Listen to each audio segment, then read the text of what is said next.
AFN in the 1950s and 60s was the place in Europe for stars to get airtime.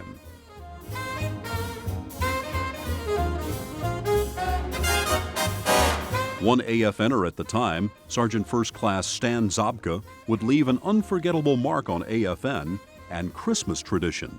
Eddie Fisher had known at NBC when I was a page. He came over as a PFC. I got him to record the song for AFN, and it became that year the biggest Christmas song in Europe.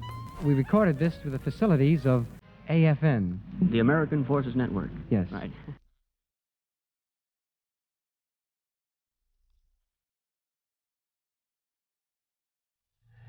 Since that time, it's been in Korea. Kate Smith's recorded it, Bobby Vinton, Jimmy Neighbors, The Living Stream, 17 recordings. And through maybe 6 or 7 or 8 wars since the Korean War, it's become known, written up in Stars and Stripes, as the GI Christmas song.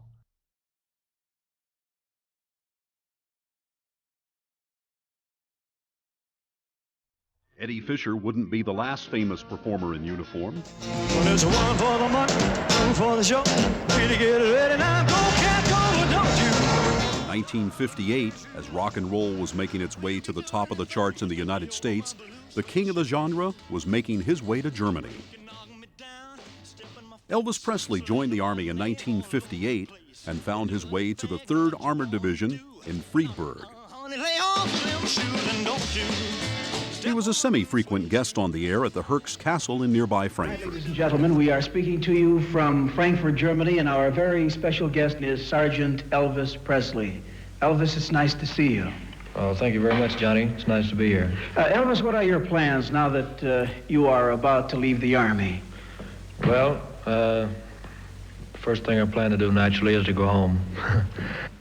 And when Elvis Presley, for example, came to Germany as a soldier, and when he was received in Frankfurt, this, you can see it even in German museums nowadays, this was part of a culture adoption and integration of American culture. Several weeks before John, Paul, George, and Ringo would make their first appearance on The Ed Sullivan Show back in the States, Hal Kelly scored one of AFN's biggest interview coups while working at AFN in Paris. I found out they were going to be in Paris. They were at the Olympia Theater, which is the great show place for touring shows. And I managed to get their road manager, and I said, is it possible this is for all the American forces in Europe and all that? And he said, well, I'll set it up, but don't expect much. They probably want to pull your leg and make a fool out of it. Just go ahead and do it. So it was 2:15 on a nice weekday afternoon. They had just had breakfast.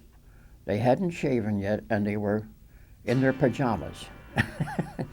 Well, we've been told that in England today there's this Beatlemania going on. Now, what do you describe? What would you say Beatlemania is? That all the girls scream whenever they see you and they perhaps faint waiting in line? Let's be immodest a moment. What is the attraction, huh? I don't know. I mean, I think it's like dressing gown. George's dressing gown is definitely a big attraction. No, yeah, I don't think any of us really know what it is. We've been asked this question an awful lot of times, but we've never been able to come up with an answer yet, because I think it's a collection of so many different things, like happening to be there at the right time, at the right moment, at the wrong place. No. It went beautifully. We discussed, only George had ever been to America before. The other 3 never had. And they were really looking forward to visiting America. Well, perhaps when you get to the Ed Sullivan Show, there'll be more girls for you. I hope so. Any of you been to America before? Yeah, me. I went in September just for a holiday for 3 weeks. Just George Harrison. Well, I see our time is up, boys, and thank you very much, Beatles, for being our guest on AFN this afternoon on Weekend World.